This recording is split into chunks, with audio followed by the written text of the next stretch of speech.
Well, welcome to the next episode of the Christ-Centered Cosmic Civilization, and now we're going to turn our attention to the Council of Nicaea from 325 AD, because, of course, it's the 1700th anniversary of this amazingly important moment in global church history. And it was a council that happened at this place. Well, nowadays, it isn't called Nicaea. There's a place, Iznik, and the lake Iznik. It's because it's on a lake, which meant that the weather's more predictable, and it was a more pleasant location for the Emperor Constantine to call this global council of Christians from all over the world, all the continents, and this converging together to summarize as best as they were able the scriptural teaching about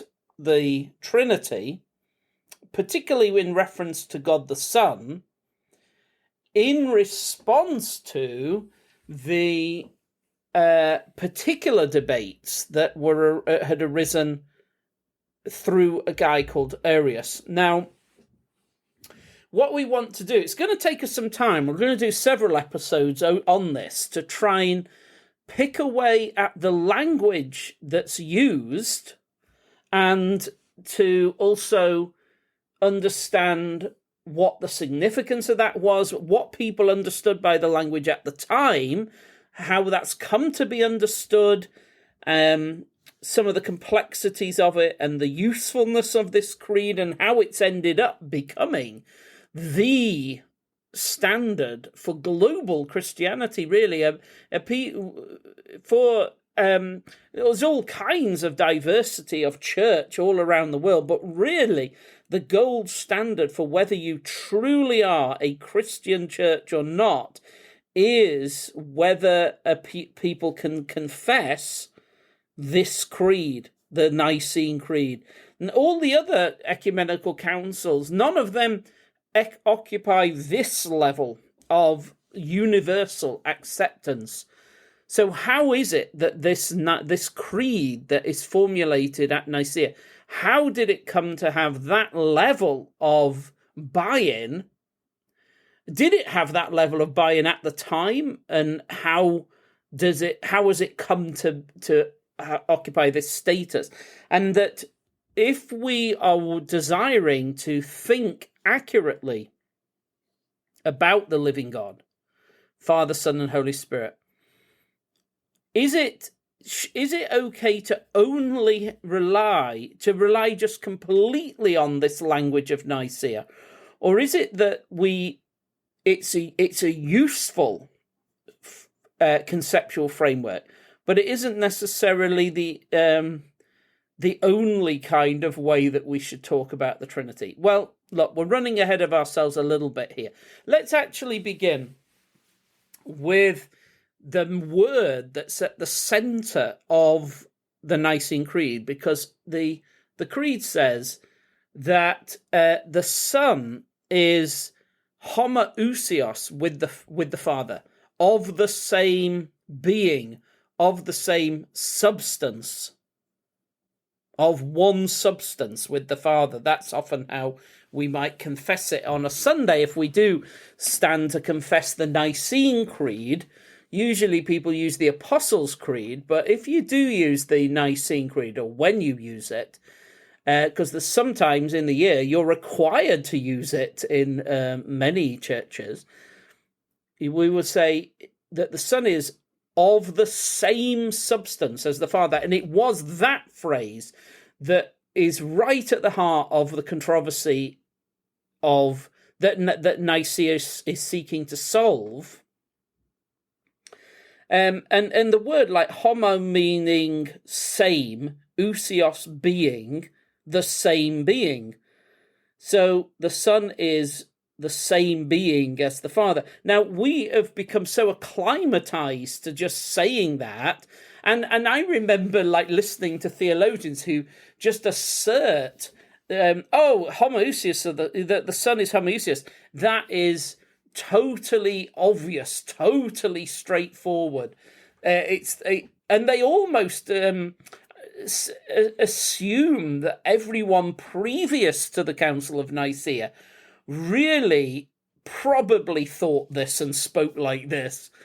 But that isn't true, and it is a genuine innovation to say this, to believe that the Father, Son, and Spirit have always existed, that the Son is eternally begotten of the Father, the Son is eternally breathed out by the Father, that they are all divine, truly divine, and whatever it means to be God, they are all equally that. Yeah, that is easy to show that people previously believed that, and that people in the scriptures believe that, and especially Moses, going right back to Moses, that there are these three that are all the Lord. Yeah, all that's possible. But this particular way of expressing it, to use a kind of Greek philosophical terminology to articulate biblical teachings and then to kind of impose that upon global Christianity, is not totally straightforward. And we just need to be careful that we can understand what it is that was achieved at Nicaea. So, the Emperor Constantine effectively imposes this solution of this word, because there was a lot of hesitation and worry about using this word. Why? Because we today would go, well, it's obviously the right word. Any idiot can tell that. No, yeah, you see, again, that is that problem of not understanding the complexities of that word and its historical background. There's a quotation I have here from Millard Erickson, who says, there was some suspicion of the word homoousios on the part of Orthodox Christians, because it had been used earlier by Gnostics and Manichees. So that is something we're going to have to get to grips with. The fact that this word is not, when you look back at the history of the usage of this word before Nicaea, it's not a particularly common word, certainly not in Christian theology and worship, and when it is used in wider writings, pagan writings, or even by heretics and things, it isn't obviously a helpful word. Like, let's just I'll start with this, and then we'll bring PJ in from the Global Church History Project. Like, let's just think of this homoousios, the same being, it's the same nature, the same substance. Now, there's two obvious meanings that could have, where you're saying it's the same individual thing. They are two things are like this, trying to say, like, for example, I might say, well, let me first of all just flag up two. There's meaning that it's the exact same thing. So homoousios might mean it's the exact same thing, or it can mean that some two things or more are the same kind of thing. So are we saying that they are the same kind of thing, or the exact same thing? So, for example, we're using a microphone to record this podcast now, and I could say, PJ and I, the microphone we're using is homoousios. Now, in that sense, we're saying we're using literally the exact same microphone. We have one microphone that both of us are using. So, PJ uses it when he's talking. I use it when I'm talking, but it's just one single microphone. So the microphone we're using, it's the exact same microphone. But he has a microphone in his own study, and it's the same kind of microphone. It's the same. It may not be the same model of microphone, but let's say it is for the purposes of this. We could say it's the same model of microphone. Now, in one sense, that both of those usages could be homoousios, the same thing. Is it the same thing as in the exact same thing, or is it the same kind of thing? And that's relevant because the usage of homoousios, there's background to that. And we find it going back to Aristotle, and then from Aristotle and Plato, we get to someone like Philo, and then also Gnostics. So let's ask PJ to help us understand something of, first of all, going right back to, say, Aristotle or Plato and these characters. How is that helpful? What can we learn there to help us on this journey to get to understand why we end up confessing something like this word? Yeah, so the Plato and Aristotle kind of have these ideas that the language we speak inherently represents, so it comes from the mind, and they believe the mind has like the most reality in it, and therefore you can think about language and that will tell you more truth than evidence around you will. So because the word ousia and like being, it's just a participle of to be. It's just, so the way we use these words, and like, even the way the Bible, like when someone confesses Jesus is the Messiah, that is expressing identitude. When we thought about these two, you can have an identical, so is there being, Jesus is being the Messiah. It's not that there's a category of Messiah and he's one. It just means he is the one. There's only one Messiah and he's it. Yeah. And rather than, but you could say he is a Jew. A Jew. Yeah, there's many Jews. He is one of them. Yeah. So there is, in a sense, so the Bible though doesn't spend a lot of time thinking about the different definitions of the word to be, because it's not important as opposed to like actually who Jesus is. But then like in Greek philosophy it is. So when people would try and syncretize Judaism and Christianity to Greek paganism, then they would try and make God all about stress over these two different definitions of the word to be. Whereas the actual God of the Bible doesn't seem to care all that much. And he's just, and when he says it to Moses, he's just like, oh, look, I am the God of Abraham, Isaac, and Israel. And he just says that, and he doesn't say, and by am I mean, he just expects roughly, Moses gets what the word am means.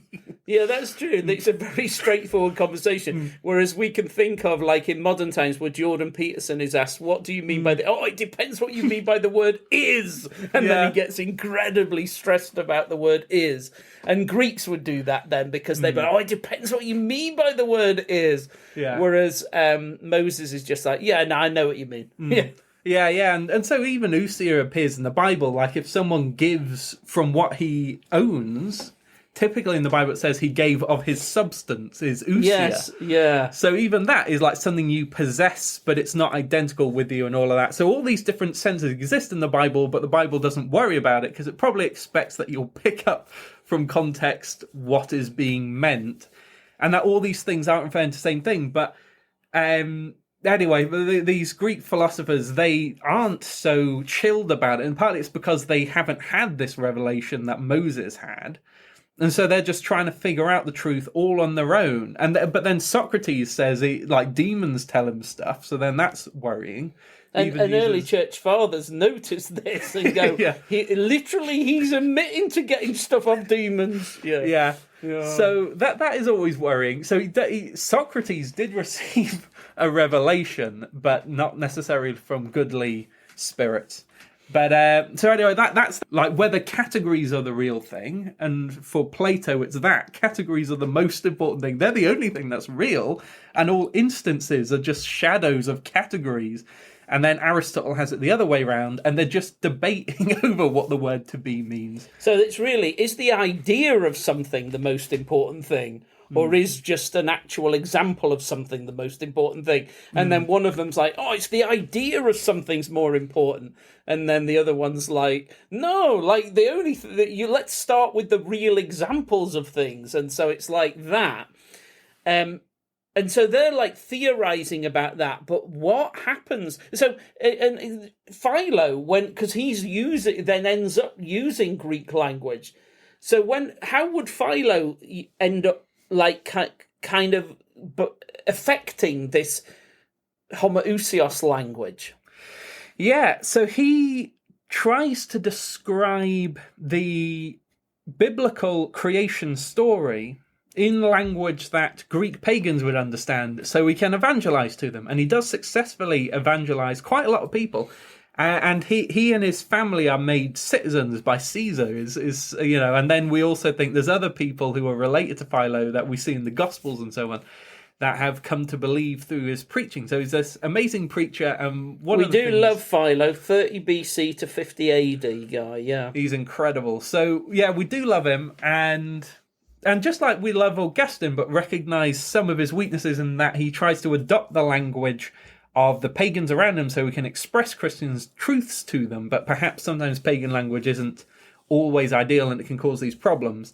So Philo tries to describe the creation story, and he tries to describe why. So he says the Father is so pure he can't interact with creation. So we've in a previous episode thought about how ancient Jews and Christians seem to believe that the world always existed but was like a chaotic mess of mixed up substances.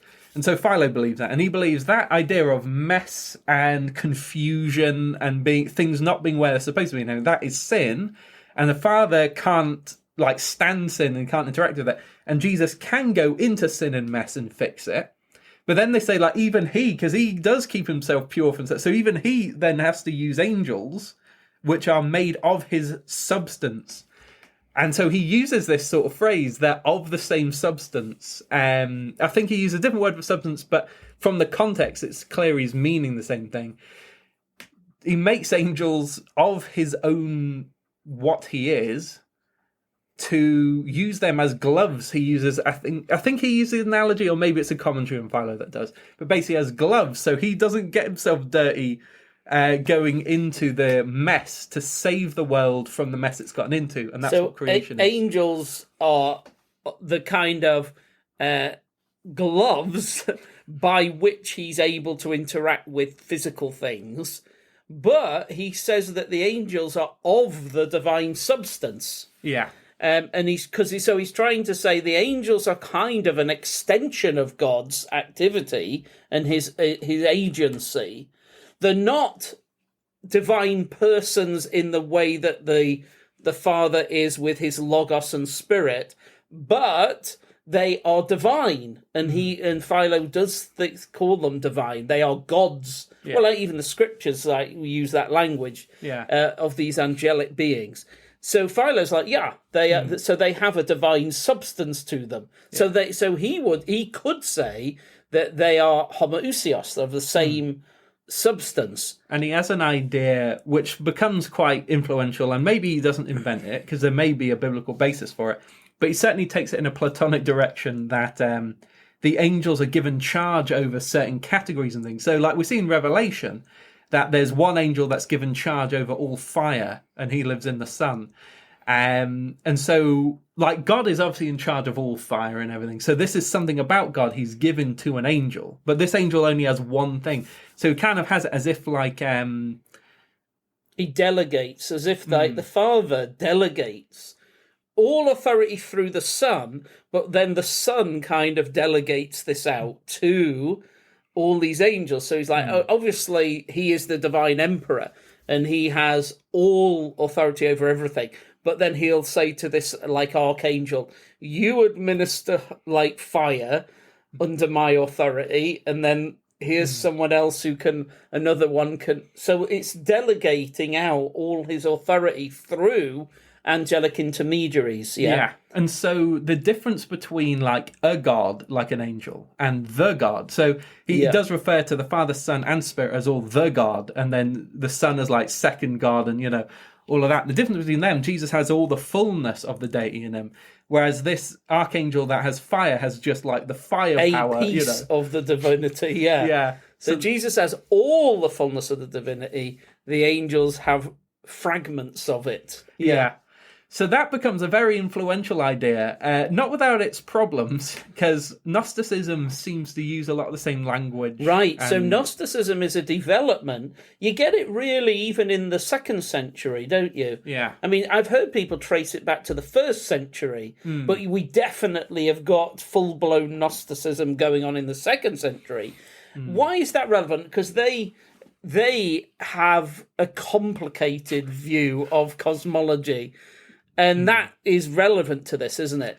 Yeah. So in Philo's creation story, we see it's all about Jesus. So he's managed to, because he loves Jesus. He's always talking about Jesus and how he saves people. And so he usually calls him, second God, the Word, and the angel of the Lord. The divine high priest, the great angel, all this kind of thing, yeah. Yeah. So he loves all those terms. Biblical Jesus, terms, for the second person, Yeah. So he loves Jesus, so he tells the creation story like it's him saving people and everything. So in his view, creation's a good thing because it was made good because Jesus saves it. So he quite likes creation. But Gnostics want to move, and that's because Philo is really a believer, but he's having to use pagan language to try and evangelize, and successfully evangelizes loads of people. So that's his kind of background, and that's what he's trying to do. So he stays within loving Jesus and telling the gospel, even as he's talking about everything, like creation and everything. But Gnostics then take this idea, and their basis, their heart, is in Greek paganism. But then they're enthralled by the way Philo's described creation in a much more coherent way than like Plato and everything did. So they love that cosmology. But then their heart is in Greek paganism. So they do have to find a much more complicated... Whereas with Philo, it's quite easy. It's like you've got the 3 persons that are totally good, and they've got to save this world. So then they send Jesus, and then he creates the angels. And it all makes sense. It all is a linear story. But then for them, it's like they get the idea God's got all this fullness in him, and he can break off fullness into little bits that are like divine, but then only a bit of the divine. And they often like the imagery of light and everything, as does Philo, because light is like one thing that's full, and then you can break it off into the different colors. But then you can't just get to white light, which has got all the fullness in it, just from red. You couldn't put loads of red together and get white. You know what I mean? It is totally broken off. But all the fullness is in it originally. That sort of idea, they quite like the language of light. Philo liked it for good reasons. They probably like it for wrong reasons. They like all that. So they talk about aeons, because they think the God because they agree with Plato, that all the instantiated stuff, like materiality, the world around us, is all... I think for Plato, it's more a distraction than being evil. Whereas they have it as evil, because you've got to, if you're trying to found a religion, you need a good v evil story.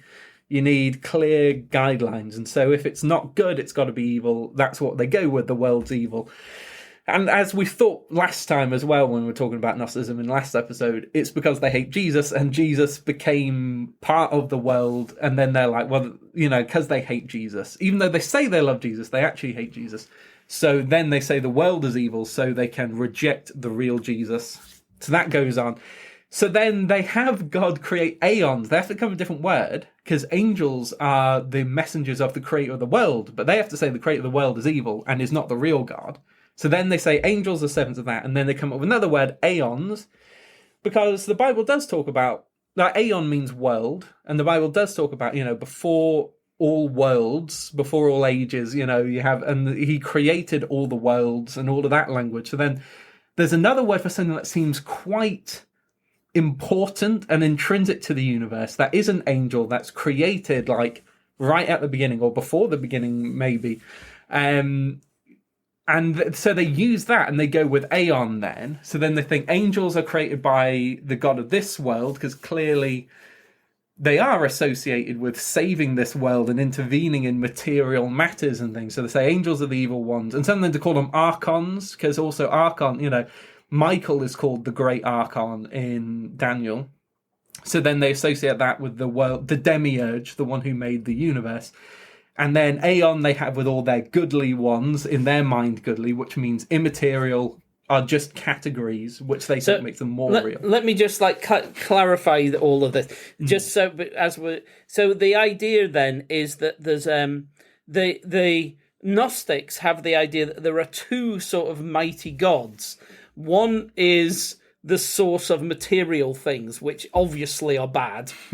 And then there's the supreme God who's spiritual. The physical God, the one who's into material things, produces angels to rule over physical things. And they're like, angels are bad. And then there's the supreme spiritual God. And so he has an equivalent of angels, and they're called aeons. And Gnostics are trying to kind of draw on biblical language. And then these aeons, these spiritual angels, the goodly one, they have the spiritual ones, aeons, and then they have names like peace, righteousness, love, goodness, because the idea is that spiritual God has embodied aspects of his divinity into the aeons. That's so under this Gnostic idea, physical versus spiritual, that's the kind of basic division. And that's evil physical, good spiritual. And then there are two gods, a god associated with the evil physical, and then there's a good god associated with the spiritual. And then the good god has aeons, and then there's the evil god has angels. Now, the relevance of this is that the Gnostics would say, now this good God who's into the spiritual stuff, he has these aeons that are created out of him, formed out of him. And like R.P.C. Hansen, a famous historian of early church history, says like Hippolytus, one of the church leaders, quotes Gnostics as using the word homoousios. So the Gnostics would say, these aeons, like beings that are created out of the spiritual God, are homoousios. They have the same substance as God. Is that fair? Yeah, and so they use it in two ways. If you describe, like, as you say, hope and peace, if they're described as homoousios, it describes equality. But when they say they're homoousios with the monad, then the one that has the fullness is obviously greater. And both of those meaning, one that implies equality and one that implies great inequality, are both important for later usage of the word in more Christian circles. And so there's that idea that they are made of the same kind of stuff. So if we remember the two original meanings, homoousios could mean the exact same thing, or it can mean the same kind of thing. So the Gnostics would say all the aeons are homoousios with each other. They're made of the same sort of stuff. But they may not have said that they are of the same stuff as the like monad, the supreme God, but they are with each other. But the point being is that word homoousios was a word that was used and people used it, but Gnostics used it to describe the way that all the aeons share the same basic, they're of the same kind. But I want to just deal with Sabellianism, because that's the other use, isn't it? Like if there is a use of homoousios that's got history, and in one, we've looked at one way in which it means the same kind of thing. And Gnostics use that to describe the way that aeons or angel beings are all of the same kind of divinity. And so that makes the word seem bad, because if you say, I think I'm going to use the word homoousios in relation to Jesus, you can see why people would be like, whoa, hang on, that word is the sort of word Gnostics use. So it's got a suspicion to it. But if we use it the other way, they might use homoousios to mean the exact same thing. Remember. So, and now in that, there was this Sabellianism was, tell us about that. And that's the idea that the Father and the Son are actually the exact same thing. If God is synonymous with the Father in some biblical context, then you should also be able to say Jesus is the Father. sort of Yeah. thing. That's how they kind of go about it. Or, they have different ways of arguing and everything. But I think that makes sense with how we've been... So for them, they go, yeah, if you say, do you believe in the Father, Son, and Spirit? They go, oh, yeah, it was first the Father, then that God becomes the Son, and then that God becomes the Spirit, kind of thing. So they're all the same. They are all God because they're all the exact same thing. Yeah. So in a way, the Sabellians would go, if you said to them, do you believe that the Son is homoousios with the Father? They'd be like, oh, totally. Yeah, absolutely. They would totally like that phrase because for them, they're just saying the Son is the Father and and is the Spirit. They are absolutely the same thing. So for the Sabellians, there's no problem at all in the divinity of the Son.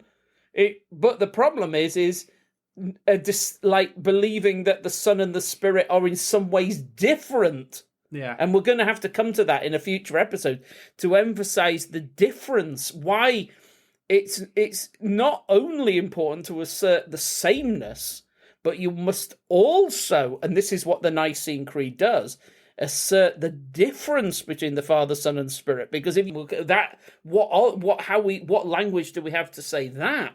So the Sabellians are like, yeah, we like homoousion because the Father is the Son, is the Spirit. They are all the exact same thing. Now that was no good. That had to be condemned, and that had been condemned to say, no, that's not correct. They are not the identical same thing. They're the same kind of thing.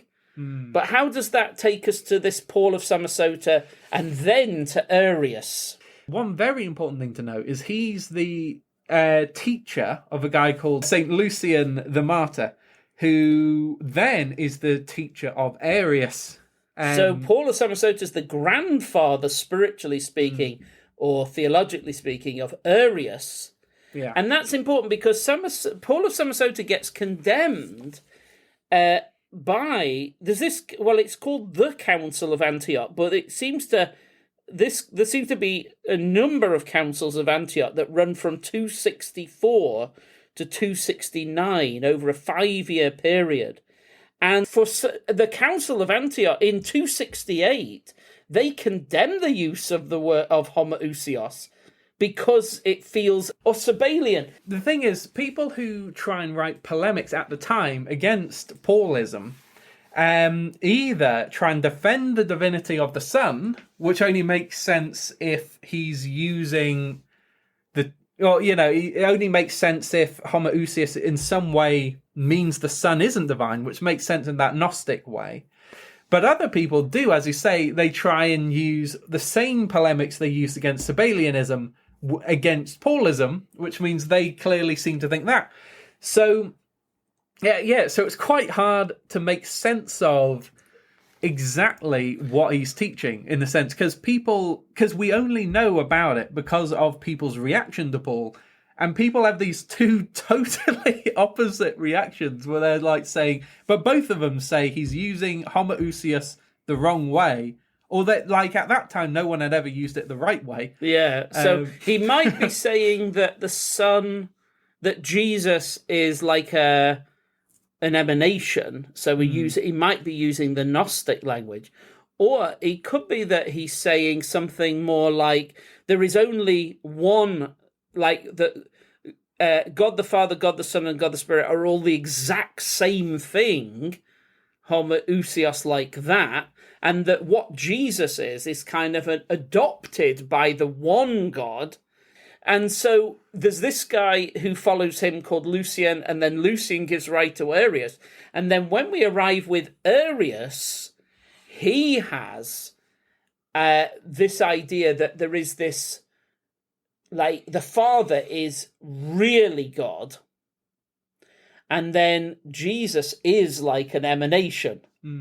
Yeah. Like, he is like an... So, in one sense, Arius might have used the word homoousios, certainly in relation that he's got the same substance as the other aeons, but Arius would have struggled to say that the Son has the same, is homoousios with the Father. And the difficulty is why use a word? Because that's what the purpose of this episode has been. is to show that people did use the word homoousios.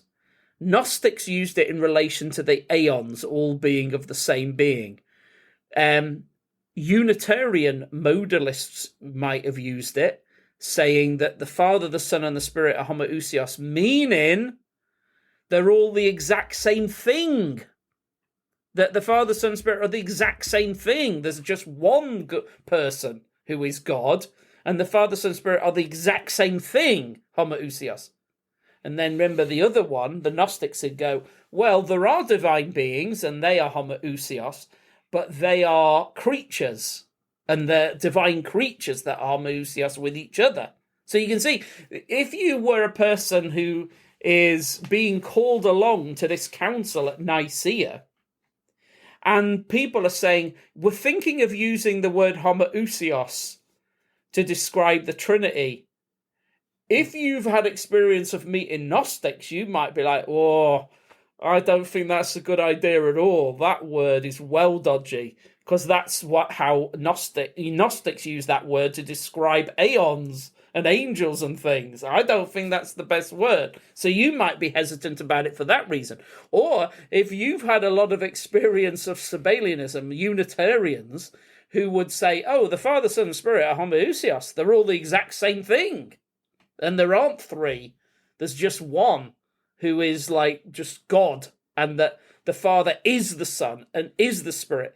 So if you've had that sort of trouble, you might be like, oh, I'm not certain we should be using homoousios, because that sounds a bit like Unitarian if you're not careful. I think it's important that the Father begets the Son and breathes out the Spirit, and they are three separate persons. So those are what we've wanted to do in this episode, is just flag up some of the complexity with this word, why its history is a little bit complicated, and why people arriving at the Council of Nicaea, not everybody was totally happy to use this word. And that's something we might want to look at more in our next episode.